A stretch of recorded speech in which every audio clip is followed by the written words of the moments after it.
OnlyFans is a putrid, nauseating assault against everything that's pure and decent. It's a site created by losers for losers. OnlyFans is a virtual meat market where men pay women to degrade themselves. The business model of OnlyFans capitalizes on giving men a hollow sense of connection to a steady supply of surrogate girlfriends. I love you, my simps. I love each of you and I can't stop thinking about you. But where did OnlyFans even come from? Well, the simple truth is that OnlyFans is only a thing because our society is deteriorating. I'd rather you hate me and not do this kind of work than for you to look at me in a good light and do this kind of work and then risk your own quality of life in the long term. You see, there's not a chance, there's not any circumstance in which you can go into this kind of work and not come out of it genuinely damaged. I can't think of a single example where somebody goes into pornography or sex work and actually come out of it mentally better than when they went in. Our society embraces it, with OnlyFans being fawned over for empowering women and changing the face of adult entertainment, because OnlyFans is now the new beacon of progressivism, where salivating young, lonely men search for their next dopamine hit by paying a monthly fee for a mass-produced, hollowed-out sensation of connection. OnlyFans would be the paid version of Instagram. To access OnlyFans' paid membership feed, you would be charged a monthly fee, with the fee ranging from $5 to $50. OnlyFans then also sets up pay-per-view content, where customers will pay up to $50 just for a single piece of content. And if you really want to be a simp, you can pay up to $100 in tips. But what it's not insane in respects of is,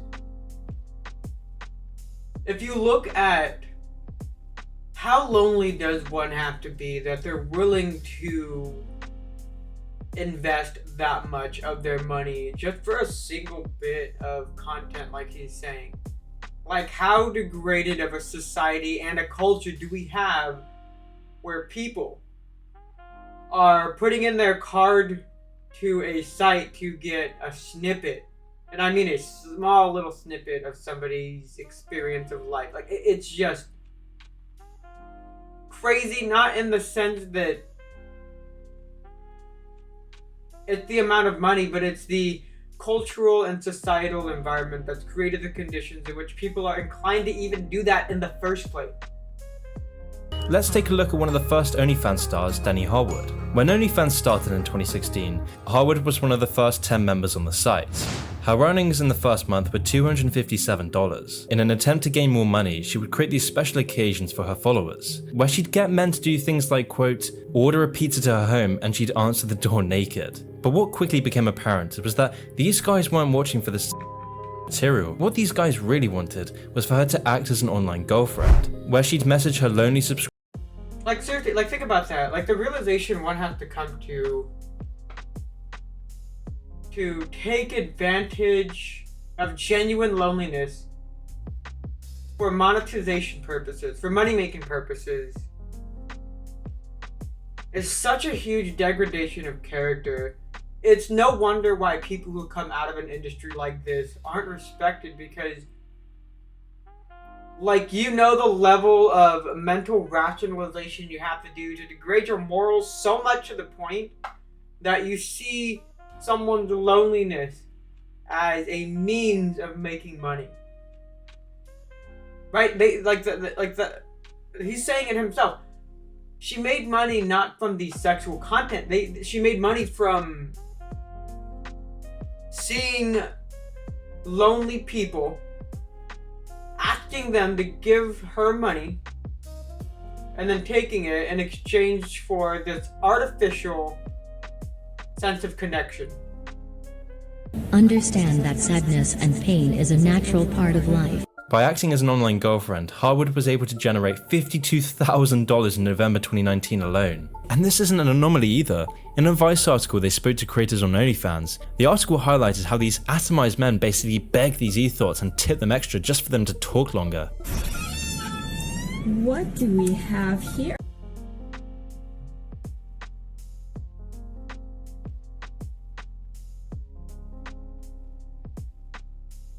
Honestly, what the fuck? Like,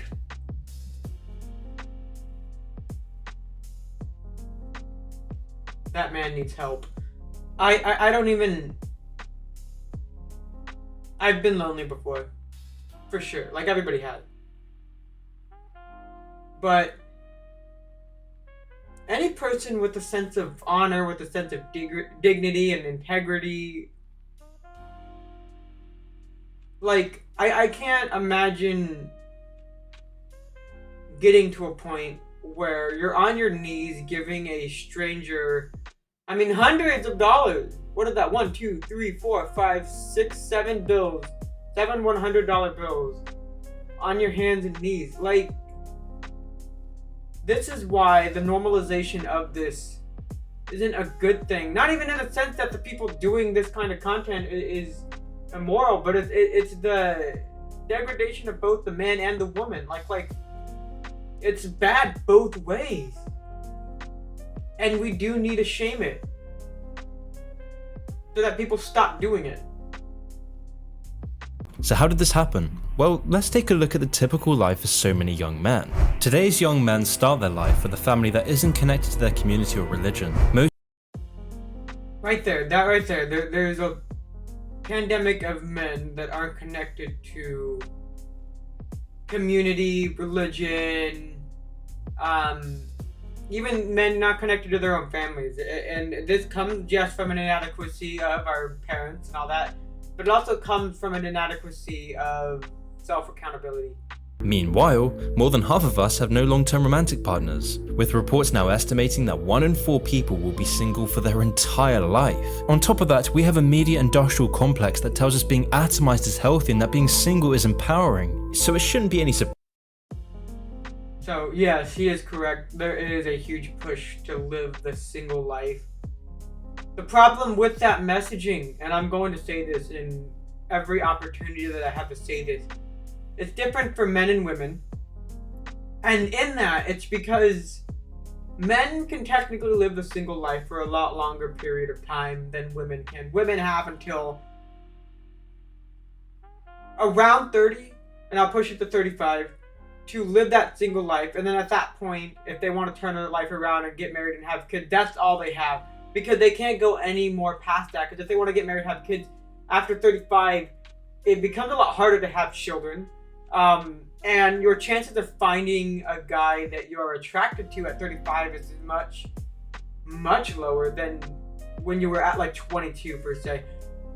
Why the media is pushing this single lifestyle, I don't know. I just don't see the benefit of it, because study after study shows that, you know, the happiest demographic of people are people in healthy families. And I say healthy, yeah. And you might come to me and be like, oh, but not everybody can live in a healthy family. Well, it's like, you can. You can take personal responsibility for how you raise your family. OnlyFans is exploiting the misery of a collectively ill society. Men are now lusting after pixels rather than chasing women and finding real love in real life. Like, just imagine the amount of fathers out in the world that, like, see their daughters, you know, or figure out that they're on OnlyFans. Like, if you're a daughter, which, if you're a girl, you are a daughter. Like, if your dad found out, like, that, you know, you did that, like, would they be happy for you? Like, and if they are, it's like, okay, you found the exception to the rule. But generally speaking, like, no father's gonna want to see their little girl, you know, their baby girl, grow up to become an OnlyFans model. Like, that's just not, like, it's just not a thing. OnlyFans will give you a long-distance girlfriend experience, all without you having to actually improve yourself to attract her. You no longer have to change your habits to get different results in your romantic life. OnlyFans instead subconsciously indoctrinates you into thinking that OnlyFans is reality. You're beginning to think that the tube is reality. I can't say anybody that engages with OnlyFans is actually convinced that this is real. I think they know that it's not, but they do so because they're just that lonely. When women act like ethos online, they begin to get treated like ethos in real life. But when you're allured by the prospects of becoming rich and having an endless supply of guys, it's probably hard to resist the temptation of selling your body. The other part of it, and the reason I'm openly shaming this kind of thing and advising you against it, is because, like, I'd rather have, you know, somebody who's watching this, a confused or conflicted student in high school and college that's on the brink of deciding this, watch this video, choose to hate me because I'm against this stuff, and ultimately decide against it than for, that same person to watch some chick do this kind of work, see it work out, and use that as an indicator of deciding, okay, it worked out for her, I'm gonna go into sex work, I'm gonna do OnlyFans, and risk her own chance at intimacy and marriage and fulfillment and family and wholesomeness and profoundness in her life. Risk that for quick money. I'd rather you hate me and not do this kind of work than for you to look at me in a good light and do this kind of work and then risk your own quality of life in the long term. You see, there's not a chance, there's not any circumstance in which you can go into this kind of work and not come out of it genuinely damaged. I can't think of a single example where somebody goes into pornography or sex work and actually come out of it mentally better than when they went in. It is not the exception, rather the rule, that everybody that goes into this kind of work regrets it to some extent. I shouldn't say everybody, majority, and I would say like 95 to 98% of people that go into this kind of work ultimately regret it. Because fast money comes with slow problems. With your own ability to form deep social connections with men you're compatible with, because you're making something like sex, which is a deep experience, become just another cheap transaction. You're turning love and connection into a cheap commodity. So ask yourself this: why would anyone? And you notice that, like, this culture of like, we want to be less lonely, we want to be, connected with people, but we've taken what is a natural social construct of connection and love and monetized it. Like, how the fuck did that happen? Because you become addicted to the lure of easy money. If you can make good money on OnlyFans, you'll never want to work another way again. I mean, how could you go back to making £8 an hour waiting tables when you can make double the money in half the time?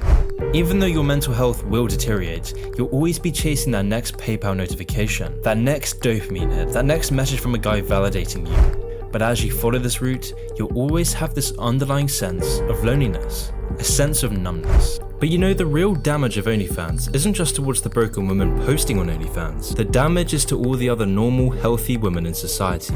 I mentioned earlier about the Madonna whore complex and the effects OnlyFans has in ruining men's desire. And whilst yes, this is incredibly damaging. Yeah, and so I don't mean to, shift all the blame to, women doing OnlyFans. But a lot of it is men as well. Like, it's up to men to actually step away from this kind of thing, to stop putting their credit card information into these sites and stuff, and stop putting them into the search bar, and actually live a life of integrity. I'm not going to say I'm perfect. Like, I definitely have my faults, but you yourself have to do the work of getting away from this and not contributing to the culture, because not only are you contributing to this culture, but you're contributing to the degradation of how men view just normal everyday women and how you view normal everyday women. And so the blame goes both ways for sure. Damaging to men in the long term, it's also toxic for women, because sites like OnlyFans make women feel inadequate, like they're just too vanilla, like they can't compete with young men's increasing expectations. OnlyFans obfuscates the divide between adult entertainment and reality.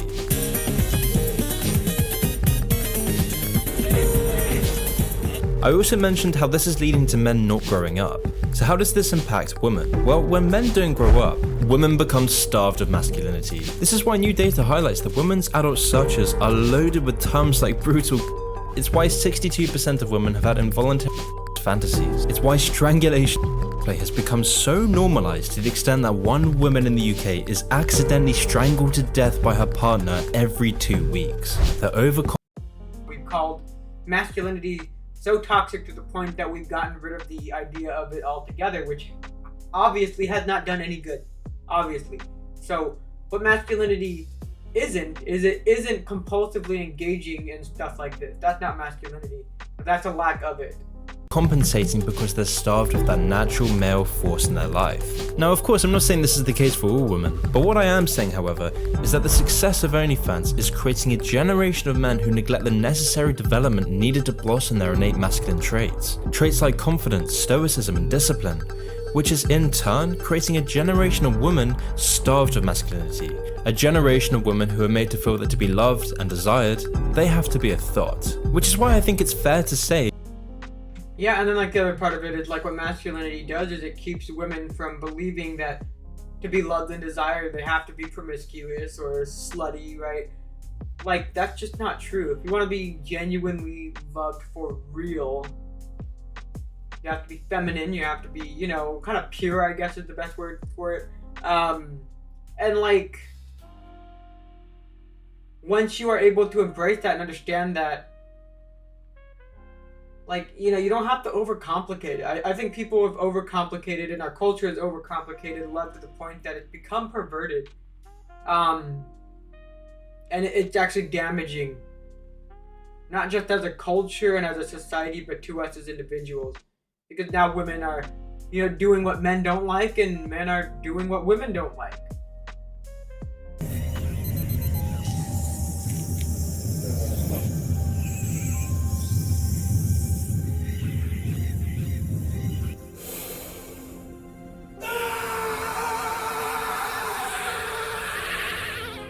the only reason OnlyFans exists is because our society has become stale. The only cure to OnlyFans is a healthy society. And to cure a sick society, we have to cure ourselves, to take back power to ourselves, to be virtuous in a world where virtue is laughed upon. We need to take back control of our lives, to call out the pimping of our youth. We need to stop mindlessly scrolling across the endless amount of nihilistic, barren distractions that serves as filler to our hollowed out lives. We need to take a step back and just look at how truly isolated we've become. For only then can we start taking back our time and attention. Only then can we start our real life journey of self-development and real world connection.